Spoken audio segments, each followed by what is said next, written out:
फरमाया है इसके बारे में, इसको दो तरीके से देखा जा सकता है। एक तो ये है कि इलेक्शन कमीशन की सुप्रीम कोर्ट में चूंकि काफ़ी बुली हुई थी, आपको याद होगा ना कि जब 14 मई की डेट दी थी उन्होंने, तो फिर उसके बाद किस तरह रगड़ा था उन्होंने इलेक्शन कमीशन को और इलेक्शन कमिश्नर को। लेकिन अब ये लगता है कि इलेक्शन कमीशन जो है उन्होंने असर्ट करने का फ़ैसला कर लिया है।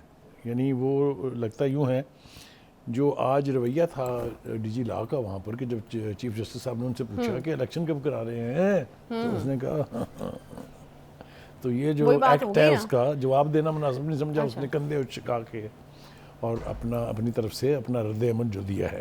एक तो ये है। दूसरी बात ये है कि ज़रा थोड़ा सा पीछे मुड़ के देखें, अगर आपको तो याद है, आपको 14 मई की तारीख दी थी इलेक्शन कमीशन ने कि पंजाब में इलेक्शन करा दें आप। हरचंद के वो थोड़ा सा बाइस्ड फैसला था क्योंकि वो पंजाब के बारे में था, लेकिन केपी के जहाँ भी इलेक्शन होने थे उसके बारे में कोई फैसला नहीं था। बुखारी साहब, इस कंधे उचकाने को सबसे पहले तो मैं ये पूछूंगी कि क्या समझा जाए, मतलब अब इलेक्शन जो हैं वो अब करीब नजर नहीं आ रहे। इसको पंजाबी जुबान में कहते हैं छड्डो जी, छड्डो जी, छड्डो जी को और गल करो। यस, बिल्कुल ठीक आपने कहा है। तो एक तो ये मुझे यूँ लग रहा है कि इलेक्शन कमीशन अब असर्ट करेगा, इसलिए कि उसको सब्सिक्वेंटली जो हम बात करेंगे कि उन्होंने जो फैसले किए हैं वो बड़े सख्त हैं। आप देखें ना, अदालत आलिया के होते हुए ये इस किस्म के फैसले करना, जो उसके ऊपर बाद में बात करते हैं।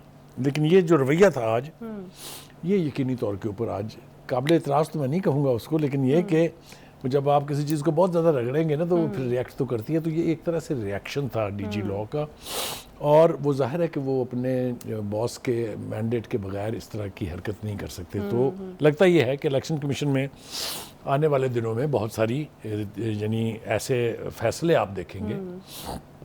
दूसरा ये कि जो हल्काबंदियों के हवाले से पिटीशन आज थी जिसकी वजह से ये सारा कुछ हुआ, उसके ऊपर भी थोड़ा सा बैकफुट पे जाना पड़ा है सुप्रीम कोर्ट को। क्योंकि उन्होंने वो जो पिटीशन थी, जो पिटिशनर था, उसके सारे मामले को वापस इलेक्शन कमीशन को भेज दिया कि ज़रा इसको आप देखें कि आप क्या कर रहे हैं। इलेक्शन कमीशन की पोजीशन जो है वो स्टेटेड है कि अगर नई मरदमशुमारी के ऊपर इलेक्शन होने हैं तो कम से कम 4 महीने का अरसा दरकार है, सिर्फ हल्का बंदियाँ करने के लिए, नए सिरे से हल्का बंदियों को तश्कील देने के लिए। अभी एक और बात का जिक्र नहीं कर रहे वो, क्योंकि जब हल्का बंदियाँ नई मरदमशुमारी के मुताबिक बढ़ जाएंगी तो वोटर लिस्ट भी तो अपडेट होंगी कि नहीं होंगी। अच्छा, फिर इन दोनों ही सूरतों में वोटर लिस्ट के ऊपर भी और हल्का बंदियों के ऊपर भी लोग एतराज़ात करते हैं, ऑब्जेक्शन करते हैं और उसके खिलाफ अपील करते हैं। ये टाइम ऐड होता जा रहा है, ये टाइम ऐड होता जाएगा। अब आप समझ रही हैं, मुझे लगता था ज़्यादा कोशिश करनी पड़ेगी आपको समझाने के लिए। तो एक तो मैं वसूख से ये कह सकता हूँ कि इलेक्शन 2023 में नहीं है। चलें, अब ये बता दें 24 में भी है कि नहीं। ये भी इट्स ए $100 मिलियन क्वेश्चन।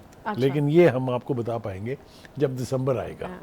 अभी तो इलेक्शन कमीशन ने ही जो है वो कंधे उचका दिए हैं, तो फिर किस तरह बताएंगे? ऐसे वैसे उचका दिए हैं कंधे।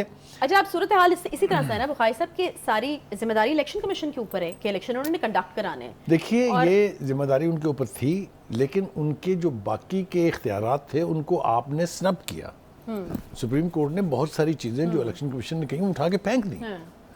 अब मुझे लग रहा है कि दोबारा से उन्होंने फैसला किया कि हम इंसर्ट करेंगे, कोर्ट जो भी करे। मैंने कहा ना कि 14 मई का फैसला जो है, जो हतमी फैसला उन्होंने लिखा है एक हफ्ता पहले, उसमें भी लिखा कि हमने कहा था 14 मई को इलेक्शन होने चाहिए थे, 14 मई को इलेक्शन होने चाहिए थे। इतनी जिद पर कायम है, मगर हुए नहीं हुए ना। इस चीफ जस्टिस साहब मौजूद हैं, गए तो नहीं ना।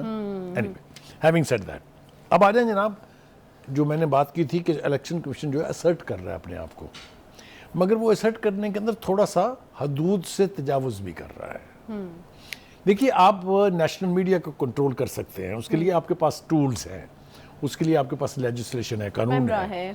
उसके बाद आपके पास इंस्टीट्यूशंस हैं, मिनिस्ट्री ऑफ इंफॉर्मेशन है, पैमरा है, APNS है, बहुत सारे, यानी APNS का तो मैंने नाम वैसे ही ले दिया, मिनिस्ट्री ऑफ इंफॉर्मेशन है, आपके पास पैमरा है, आपके पास PPC में लॉज हैं, तो आप बहुत तरीकों से कंट्रोल कर सकते हैं। लेकिन सोशल मीडिया को रेगुलेट करने का आप तस्वुर भी नहीं कर सकते। बट यहाँ पे उसको करने की कोशिश की जा रही है। देखें, कोशिश करना एक अलग बात है, लेकिन क्या ये कोशिश जस्टिफाइड है?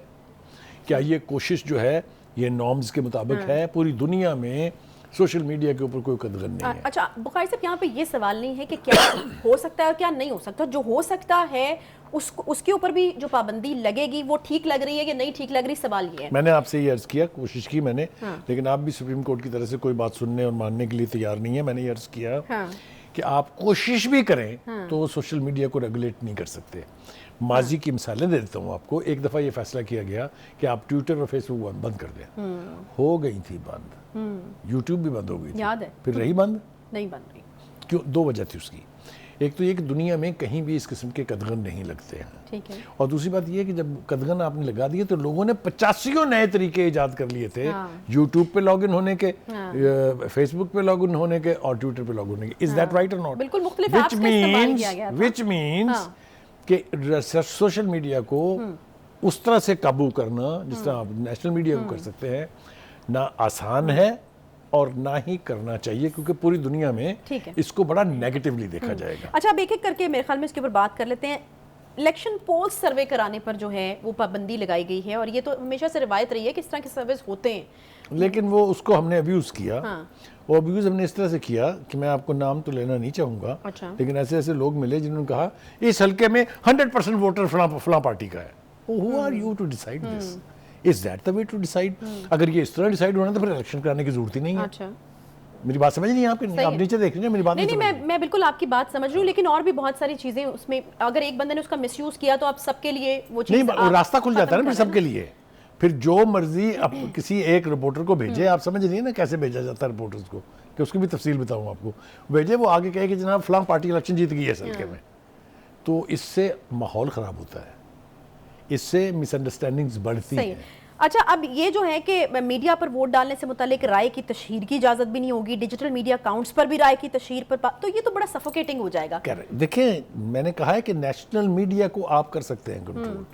नेशनल मीडिया का काम ये नहीं है कि वो आपको इलेक्शन के रिजल्ट से पहले ये बताए कि फलां जीत रहा है, फलां पार्टी लीड कर रही है। ये स्पेकुलेटिव है ना सारा।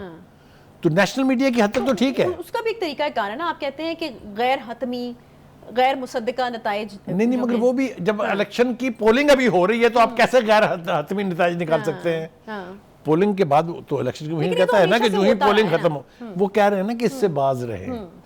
लेकिन ये मैंने कहा कि ये आप अमल रोक सकते हैं सिर्फ नेशनल मीडिया पे।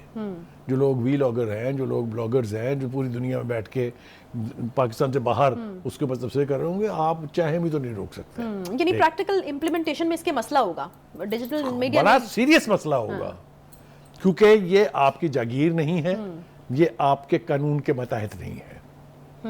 ठीक है जनाब। एक और बात जो इलेक्शन कमीशन ने कही है वो बड़ी खौफनाक है। वो ये है कि तरक्कियों और तबादलों पे पाबंदी, आपको याद होगा पहले इजाज़त दी थी। अच्छा। जो इंटरम चीफ मिनिस्टर थे, उनको ये इजाज़त थी, वो जो स्पेशल इख्तियारात दिए थे उसमें, वो अब वो इससे वापस जा रहे हैं। वो कहते हैं ना आप किसी की तरक्की कर सकते हैं, ना आप किसी का तबादला कर सकते हैं।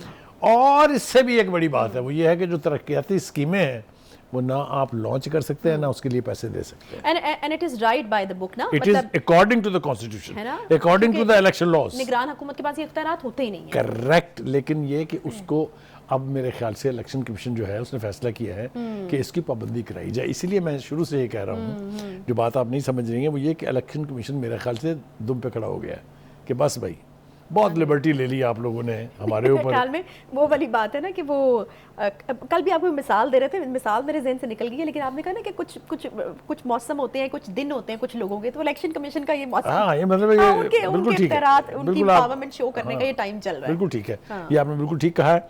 दूसरी बात ये है कि इलेक्शन कमीशन को रीएक्टिवेट होना चाहिए, क्योंकि जिम्मेदारी इंटरिम गवर्नमेंट्स की नहीं है इलेक्शन कराना। इलेक्शन कराना इवेंचुअली एंड फाइनली जिम्मेदारी है इलेक्शन कमीशन की। ये फैसिलिटेटर्स हैं, ये इंश्योर करेंगे कि जो इलेक्शन कमीशन कह रहा है उसके ऊपर अमल हो रहा है। तो इस एतबार से अगर आप देखें तो इलेक्शन कमीशन जो है वो स्ट्रेंथन होना चाहिए। हमारे पड़ोस में एक बहुत बड़ी मिसाल है, शंकर साहब होते थे एक इलेक्शन कमिश्नर। नहीं तो क्या फिर इलेक्शन कमीशन कर क्या रहा है? अदालत तो कह रही है कि तारीख तक तो डिसाइड नहीं की, तो क्या कर? देखिए, तारीख डिसाइड करने के लिए उन्होंने साथ ही कह दिया ना कि जी नई पख लगी है, नई मर्दमशुमारी के तहत इलेक्शन करने की। ये बहुत बड़ा बहाना मिल गया। तो आपने खुद जाते जाते हुकूमत ने दिया ना ये बहाना, इलेक्शन कमीशन ने खुद तो नहीं कर लिया ना। फैसला किया बाकायदा, आपको पता है काबीना ने, फिर उसके बाद ये मामला काउंसिल ऑफ कॉमन इंटरेस्ट में गया, वहाँ उन्होंने उसकी मंजूरी दे दी, तो फिर इलेक्शन तो बीबी जी नहीं है, मरदमशुमारी पे होंगे। तो फिर वो आईनी जो मुद्दत है उसके मुताबिक असम्बलियाँ तहलील हुई थी, 90 रोज मिले, उसके बीच में तो नहीं हो रही इन एनी केस। मुझे तो डर ये है कि वो अगले 120 दिन में भी हो वही तो रहा है। आपसे पूछ रही हूँ कि ये भी बता दे 2024 में भी हो रहे हैं कि नहीं हो रहे, लेकिन अब आप उस तरफ जो है वो वो आना नहीं एक चाह रहे अभी। प्रोवर्बियल सेइंग है, we will cross the bridges when they will come. अच्छा, हम ठीक पुलों है। पर से गुजरेंगे जब तो पुल we have आएंगे, to wait। अभी पुल नहीं आए हैं, we have to wait for a while. Okay, ठीक है जी। तो आपको लगता है कि ये जो पाबंदियां लगाई गई हैं इलेक्शन कमीशन इससे पीछे हटेगा, दराग करेगा, अभी जो है वो पीछे हटेगा नहीं, जा रही लेकिन है? इसको रिकंसाइल करना पड़ेगा बहुत सारी करना ज़मीनी पड़ेगा। हकाइक से, हाँ। कि जो चीज़ मुमकिन नहीं है उसका सिर्फ ख्वाब देखा जा सकता है, उसको इम्प्लीमेंट नहीं किया जा सकता। सही है। अच्छा, एक और चीज़ की है जी, इलेक्शन कमीशन ने इदारों में भर्ती होने वाली सियासी शख्सियात की मुलाजमत खत्म करने का हुक्म दिया है, फिर साथ साथ सबको कहा है जी वज़ीर आज़म से लेके नीचे तक सरकारी रिहाइश गाहें खाली की जाएं। मैंने आपसे क्या कहा, यही तो बात मैं शुरू से आपको कहना चाह रहा हूँ कि इलेक्शन कमीशन दुम पे खड़ा है, उसने कहा अब हम अपनी मनवाएंगे। बहुत मान ली हमने अदालत की भी और सियासी जमातों की भी। सियासी जमातें वैसे हुकूमत से फारग हो गई, 13 पार्टियां तो गई ना, पीटीआई का वैसे हाल वही है मेरा और आपका। सही है। अच्छा, पहले जो सुप्रीम कोर्ट की तरफ से कहा गया था बुखारी साहब कि 14 मई को इलेक्शन कराएं, ठीक है, हम आपकी बात मानते हैं कि वो नहीं हो सका। सुप्रीम कोर्ट अभी भी इंटरवीन कर सकती है, जितना टाइम भी है। इलेक्शन में अमेंडमेंट्स हुई हैं, वो हमें याद नहीं रहती ना। कराई जाएं। इलेक्शन में अमेंडमेंट्स हो गई हैं कि सवाए इलेक्शन कमीशन के किसी के पास ये इख्तियार नहीं है कि वो डेट दे इलेक्शन की, not even supreme court mention है उसमें। रिक्वेस्ट भी नहीं कर सकते आके आप करा देना मेरे। असूली तौर पर तो इलेक्शन जो है वो आईनी मुद्दत के अंदर हो जाने चाहिए, लेकिन हमारी हमारी हिस्ट्री जो है पॉलिटिकल वो बड़ी चेकर्ड है, इसलिए यहाँ पर इस तरह की ख्वाहिश तो की जा सकती है, उसको यकीनी नहीं बनाया जा सकता।